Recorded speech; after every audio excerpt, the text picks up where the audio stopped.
Bonjour et bienvenue dans Diagnostic Business, le format où j'analyse des cas concrets de freelance avancés que j'accompagne pour les analyser et apporter une roadmap de croissance. Et dans cette vidéo, nous allons voir le cas de Marine, une entrepreneur qui se spécialise dans la stratégie digitale et la création de contenu. Donc avant de commencer, disclaimer rapide, tous les cas que vous allez voir dans ce format-là sont soumis par des vrais freelances qui ont rempli un questionnaire anonyme avec tous les détails de leur business. Et donc, en fait, aujourd'hui, j'analyse le cas de Marine, qui est en effet pas une vraie Marine, elle s'appelle autrement, mais comme c'est un questionnaire anonyme, le but c'est de garder l'anonymat de la personne. Et donc, en fait, Marine, c'est une consultante freelance en stratégie digitale et création de contenu. Et elle a plus de 5 ans d'expérience dans son métier, avec des missions diverses et variées. Elle est également formatrice dans des écoles marketing. Donc, autant dire que c'est une freelance avancée, elle n'est pas du tout débutante. Mais son gros problème, c'est qu'elle est bloquée sous les 100 000 euros de chiffre d'affaires par an depuis 3 ans. Et le but, bah, c'est tout simplement de passer le palier au-delà de plus de 100 000 euros de chiffre d'affaires par an pour aller chercher bah, des paliers plus grands, mais sans travailler plus, parce que nous verrons ça juste tout à l'heure dans les informations importantes. Donc, par rapport à ça, qu'est-ce que nous a soumis Marine? Bah, en fait, Marine, déjà, je vais lire juste ce qui est ici, peut-être parce que c'est important.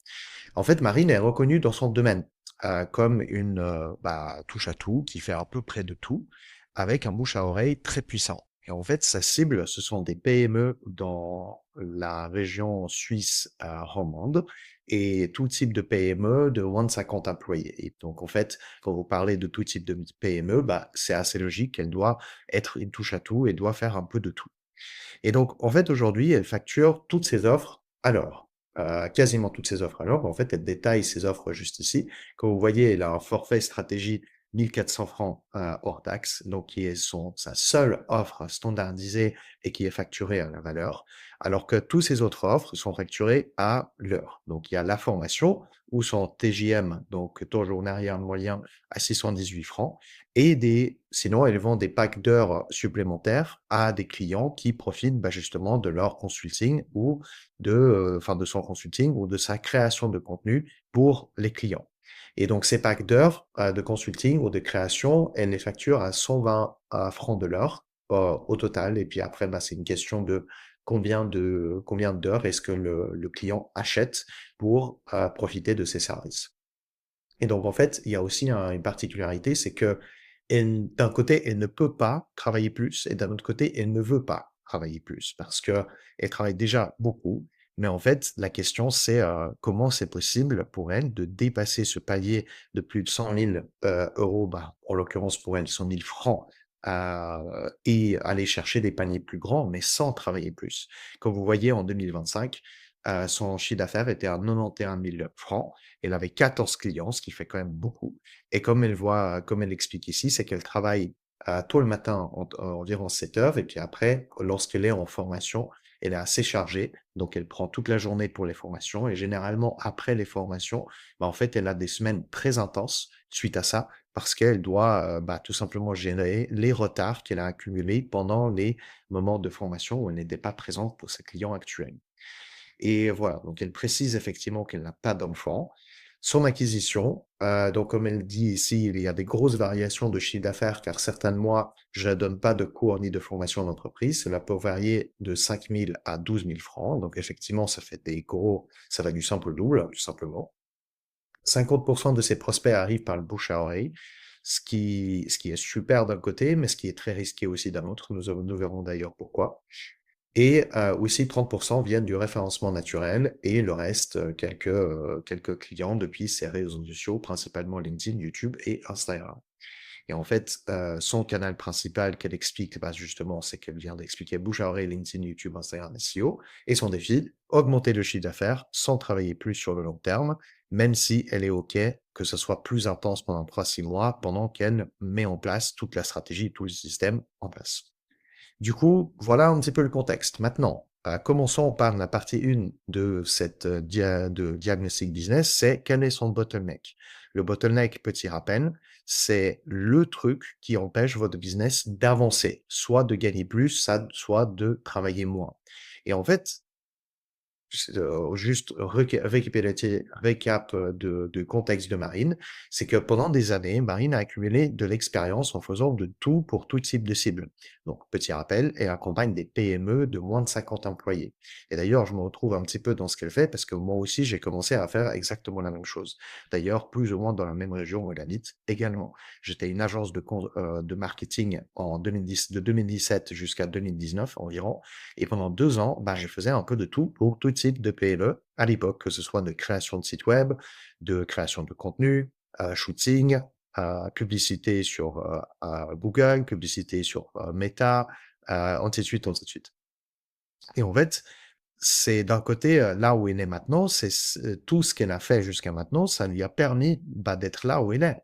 Mais sauf que c'est aussi le truc qui la freine à dépasser les 100 000 euros, voire francs, de chiffre d'affaires par an, sans travailler plus. Donc en fait, son bottleneck, selon moi et selon mon analyse, est basé sur son business model actuel. Et en fait, pour expliquer ça, bah, à part une offre stratégie, comme on avait vu juste avant dans le contexte, qu'elle vend à 1400 francs, si je me souviens bien, c'était pas euros. Bah, en fait, toutes les autres offres sont reduites au temps passé. Et donc, si on prend juste bah, son offre de formation ou son taux journalier moyen, il est à 618 francs le jour, bah, en fait, c'est que ça plombe son taux horaire moyen à 77 francs de l'heure, ce qui est très très faible par rapport bah, en fait, c'est son offre déjà la moins rentable, mais en plus, c'est très très faible par rapport à ses heures qu'elle vend, bah, en fait, juste avec ses clients normaux, c'est-à-dire sans prestation, mais plus en format de consulting, voire de création de contenu pour ses clients. Si on se souvient bien, cette offre-là, elle est plutôt à 120 francs de l'heure et pas 77. Comme vous voyez, ça va du simple au double. Et comme les formations représentent la majeure partie de son chiffre d'affaires, bah, en fait, c'est normal qu'elle n'ait pas encline à les laisser tomber. Donc, elle doit rester attachée, entre guillemets, à ses heures de formation. Mais du coup, ça fait qu'elle travaille beaucoup pendant ces moments-là sans gagner forcément énormément. Et en fait, ça l'empêche d'aller plus loin parce que son taux horaire moyen, il est fixe. Il est à 77 francs de l'heure. Elle ne peut pas tout d'un coup gagner plus. Donc voilà un peu son bottleneck. Et plus précisément, en fait, Marine est arrivée au point mort du freelance. Et en fait, pour vous expliquer un petit peu ce que ça veut dire, c'est que même si Marine n'a pas encore d'enfant, donc elle a précisé qu'elle n'a pas d'enfant aujourd'hui, bah, Marine a actuellement 14 clients. 14 clients, c'est pas rien, ça fait quand même beaucoup, même avec des formations à côté.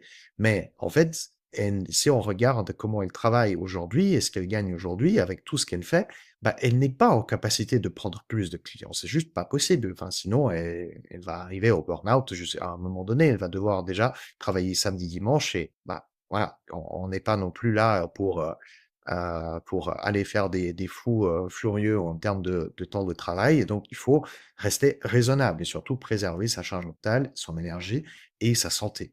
Et donc, en fait, c'est là où je vous ai fait ce graphique ici pour vous montrer ce point mort du freelance. C'est-à-dire que au début de votre activité, quand vous êtes débutant, bah, plus votre temps de travail augmente, bah, plus votre retour sur votre effort augmente parce que généralement, vous êtes en capacité de prendre plus de clients. Et donc, c'est normal bah, de travailler plus pour gagner plus. Mais arrive un moment que j'appelle justement le point mort du freelance, où si vous travaillez plus, bah, vous n'allez pas pouvoir justement générer un retour sur votre effort plus grand. Ce sera juste pas possible parce que vous êtes au maximum de votre capacité, comme le cas de Marine actuellement. Et donc, il va falloir trouver un moyen pour être plus efficace, de pas forcément travailler plus, mais comment gagner plus par rapport au même nombre d'heures de travail que vous avez actuellement. Voilà un petit peu sa situation. D'ailleurs, aussi quelque chose qui est important qu'elle avait précisé aussi dans le questionnaire, c'est ce que les formations ralentissent fortement ses autres missions clients parce que bah, quand elle est en formation, c'est souvent plusieurs journées d'affilée, voire une semaine d'affilée, ce qui fait qu'elle ne peut pas avancer sur ses missions clients à côté. Et donc, elle est un peu dans une impasse où bah, elle est obligée d'être là présente pour ses formations, où on a déjà vu son taux horaire moyen, il n'est pas si élevé que ça.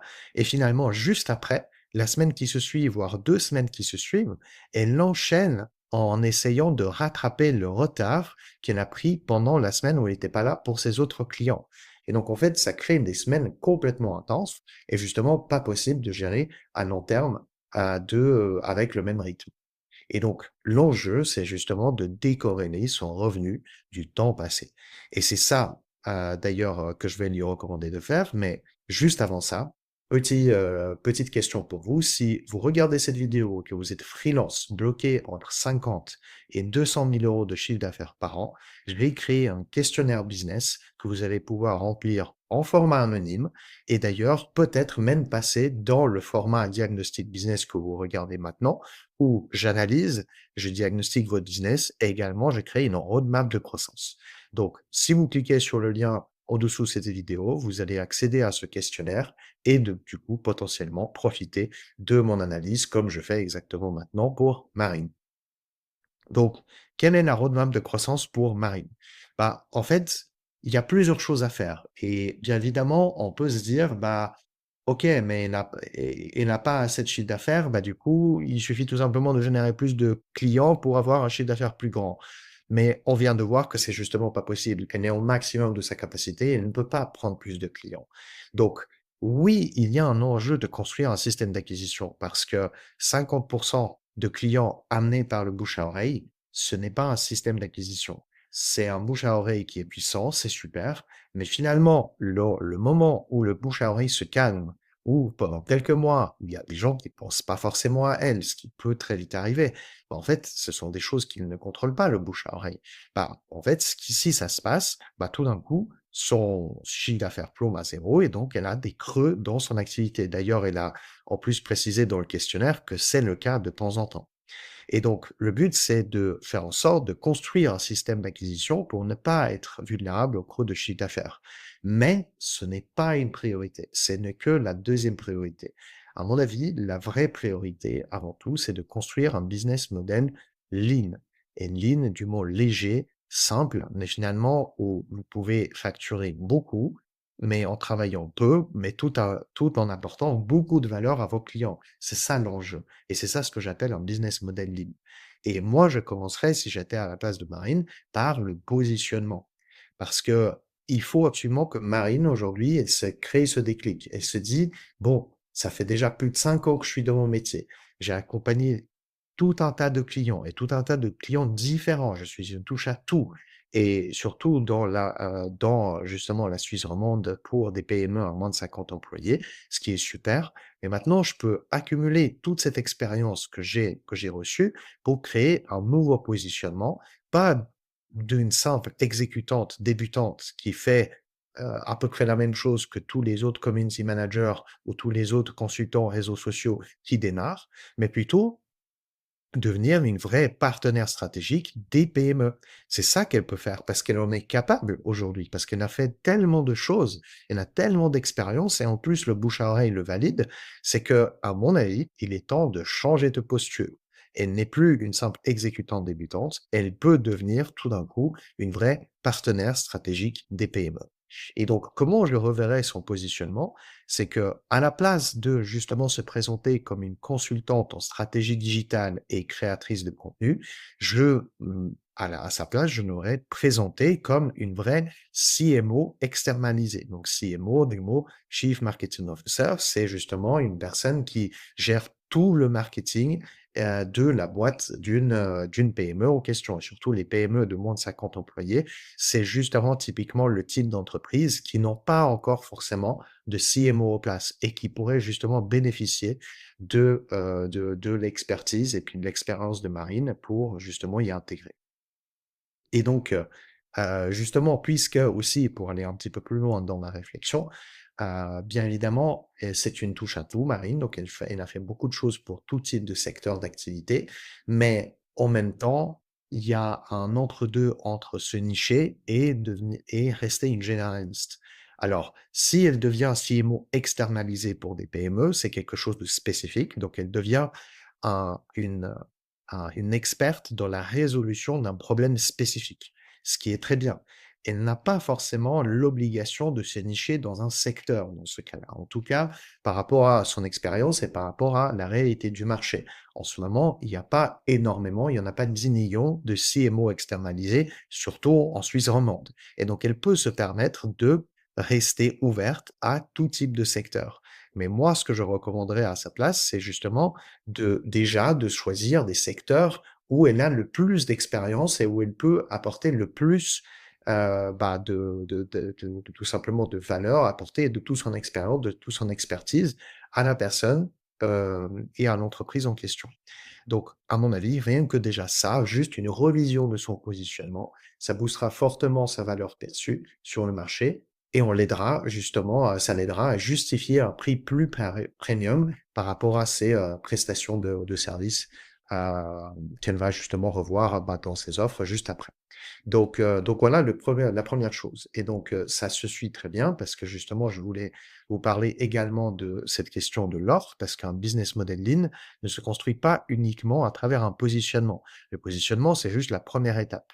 La deuxième étape, c'est de revoir l'ensemble de ses offres. Donc Marine, à mon avis, elle a déjà une super offre d'appel qu'elle appelle stratégie et c'est 1 400 francs, si on se souvient, donc 1 400 francs, donc ça, c'est super. Donc elle facture ça à la valeur et c'est quelque chose qui est standard chez elle parce que tout type de business demande une certaine stratégie et donc elle a déjà construit un business et une offre qui est valable pour ça. C'est super. Maintenant, seule chose dommage, c'est qu'elle n'a pas d'offre facturée à la valeur qui peut justement upseller, faire un upsell par la suite à ses clients, et qui n'est pas facturée à l'heure comme c'est le cas actuel. Donc en fait, le but, c'est justement de construire une offre qui est standard, qui est globale et facturée à la valeur pour upsell ses clients après qu'ils ont fait appel à elle avec son offre stratégie. Parce que une fois que les gens posent la stratégie, bah, vienne la question, OK, mais maintenant, comment est-ce qu'on met en place toutes ces stratégies? Comment est-ce qu'on gère toute l'équipe marketing, tous les graphistes qu'on a, machin, machin? Eh bien, c'est là où Marine pourrait justement intervenir, où elle n'a pas juste une offre one shot de 1 400 €, mais elle peut justement cumuler une offre juste par la suite et avoir des clients récurrents qui sont passés par son offre de départ, son offre d'appel de stratégie, puis par son offre upsell, qui est son offre d'accompagnement de CMO externalisé. Et donc voilà, c'est ce que je recommanderais tout simplement à Marine parce que une fois qu'elle fait ça, bah, avec une offre standardisée, facturée à la valeur, bah, elle pourra créer un vrai processus d'accompagnement standardisé qui lui permettra de bosser ses process en amont. Et donc, comme c'est le cas déjà pour stratégie, j'imagine, pour sa première offre, bah, en fait, pour sa deuxième, ce sera pareil. Et en fait, puisque Marine, bah, elle ne veut pas non plus bâtir un empire, elle veut pas être forcément une agence, et d'ailleurs, à mon point de vue, elle pourrait facilement avoir potentiellement juste quelques clients récurrents, mais qui lui payent bien justement pendant l'année pour arriver à dépasser ces 100 000 francs de chiffre d'affaires par an, voire aller chercher 150, 200. Et donc, en fait, une fois que l'offre, elle est standardisée, facturée à la valeur, elle pourra créer des process par la suite pour justement remplir et délivrer sur ses promesses. C'est très bien. Mais elle pourrait aller aussi plus loin et jusqu'à déléguer, voire automatiser certaines tâches dans ce process-là. Et moi, de ce que j'ai vu justement ce type de freelance faire lorsqu'ils sont dans la prestation de service, un modèle qui marche super, super bien, c'est un modèle que j'appelle 10-80-10. Et en fait, c'est un modèle qui vous explique que vous pouvez déléguer 80% du travail exécutif au milieu de votre projet et garder une super expérience client, pour autant que vous gardez les 10% au tout début du projet et les 10% à la fin du projet, justement pour conclure le projet. Parce que en fait, vous êtes dans ce cas-là, vous êtes en contrôle. Vous êtes en contrôle au début, donc tout ce qui doit se passer, mais vous déléguez la partie du milieu, justement la partie exécutive, tout simplement, où il faut faire le travail, et pas forcément réfléchir au travail. Et finalement, vous validez toute la chose tout à la fin du processus. Donc, c'est vous qui s'assurer que tout est bien fait et que vous présentez tout au client. Donc vous prenez entièrement de responsabilité, entièrement du contrôle sur ce qui doit être fait, mais c'est pas vous qui faites tout le travail, justement. Et c'est ça la grande différence dans ce cas-là, c'est que avec une offre standardisée, avec des process bien réfléchis, en fait, elle ne sera même pas obligée de faire tout le travail. Elle pourra accompagner ses clients et construire une petite équipe de freelance en partenariat avec elle, justement pour déléguer certaines parties exécutives de son travail. Voilà. Et justement, une fois le business model lean construit, donc une fois qu'on a construit tout ça, c'est là où sa cible sera plus claire. Les problèmes de sa cible seront plus clairs et plus faciles à viser parce que bah, c'est tout simplement plus facile en fait de viser un problème plus clair et lorsqu'on active la prospection, lorsqu'on crée du contenu pour les réseaux sociaux pour être visible et pour attirer des clients, et donc, par la suite, elle pourra aussi se concentrer sur son système de contenu sur les réseaux sociaux, son système de prospection, pour ne plus dépendre du bouche à oreille. Et comme vous voyez, la première priorité, la toute première priorité, bah, c'était le business model. Une fois qu'on a réglé ça, ensuite, on peut se concentrer sur la deuxième priorité, qui est le système d'acquisition pour ne pas justement dépendre du bouche à oreille. Et donc, voilà l'analyse et donc du coup la roadmap de croissance pour Marine. Petit rappel, si vous êtes freelance et que vous regardez cette vidéo, mais que vous êtes bloqué entre 50 et 200 000 euros de chiffre d'affaires par an, vous pouvez aussi profiter d'un tel diagnostic business que je viens de faire à ce moment-là pour Marine. Vous pouvez juste remplir le questionnaire en cliquant sur le lien ci-dessous de cette vidéo. C'est un format anonyme, c'est-à-dire que je ne sais pas qui vous êtes, mais par contre, vous allez pouvoir me dévoiler tous les détails de votre business afin que je puisse faire une analyse comme celui-ci. Voilà, cliquez sur le lien ci-dessous, je vous retrouve dans la prochaine vidéo.